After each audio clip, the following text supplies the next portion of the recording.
ഓ മുഅ്മിനീങ്ങളെ, റബീഉൽ അവ്വലാണ്.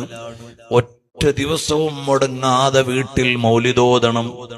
നമ്മൾ ഓതിയാൽ പോര, മക്കളും ഭാര്യയും കുടുംബവും ഓതണം.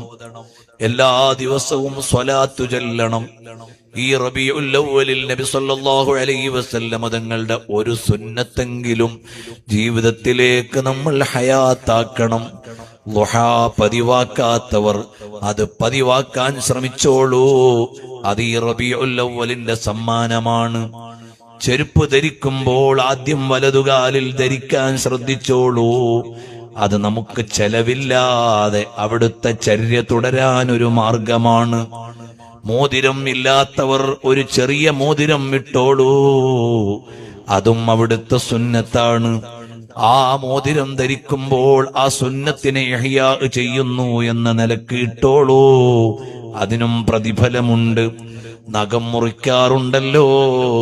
നബി സല്ലല്ലാഹു അലൈഹി വസല്ലം തങ്ങൾ പഠിപ്പിച്ച ക്രമത്തിൽ വലതു കൈയുടെ ചൂണ്ടുവിരൽ കൊണ്ട് തുടങ്ങിയിട്ട് മുറിച്ചോളൂ. അത് മുറിക്കുമ്പോൾ എന്റെ പൊന്നു മുസ്തഫ സല്ലല്ലാഹു അലൈഹി വസല്ലം തങ്ങളുടെ ചര്യയാണെന്ന ചിട്ടയിൽ അത് പാലിച്ചാൽ അതിനും പ്രതിഫലമുണ്ട്. ആദത്തുകൾ ഇബാദത്തായി മാറും. തലപ്പാവണിയുമ്പോൾ ഇരുന്നു കൊണ്ട് തലപ്പാവണിയരുത്, നിന്ന് തലപ്പാവണിഞ്ഞോളൂ. അത് സുന്നത്താണെന്ന ചിന്തയിലായാൽ അതിനും പ്രതിഫലമുണ്ട്. അങ്ങനെ സുന്നത്തുകളിൽ നിന്ന് നമ്മുടെ ജീവിതത്തിലേക്ക് കൊണ്ടുവരാൻ നബി സല്ലല്ലാഹു അലൈഹി വസല്ലം തങ്ങൾ ഉണർന്നപ്പോൾ ചൊല്ലിയ ദിക്റുണ്ട്. നമ്മളും പതിവാക്കാൻ ശ്രമിക്കണം.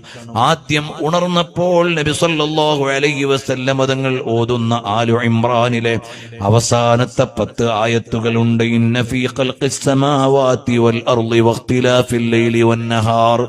ആയത്ത് പതിവാക്കാൻ ശ്രമിച്ചോളൂ. അതൊരു സുന്നത്തിന്റെ ഇഹ്യാ ആണ്. ഇങ്ങനെ നമ്മുടെ ജീവിതത്തിലേക്ക് സുന്നത്തുകൾ വരുമ്പോൾ മദീനയിലെ രാജാവിന് വലിയ ഇഷ്ടമാകും. ആ നേതാവിന് വലിയ മഹബ്ബത്തുണ്ടാകും. നമുക്ക് നബി സല്ലല്ലാഹു അലൈഹി വസല്ലം തങ്ങളിലേക്ക് ചേരാൻ മഹബ്ബത്തല്ലാതെ വേറെയൊന്നും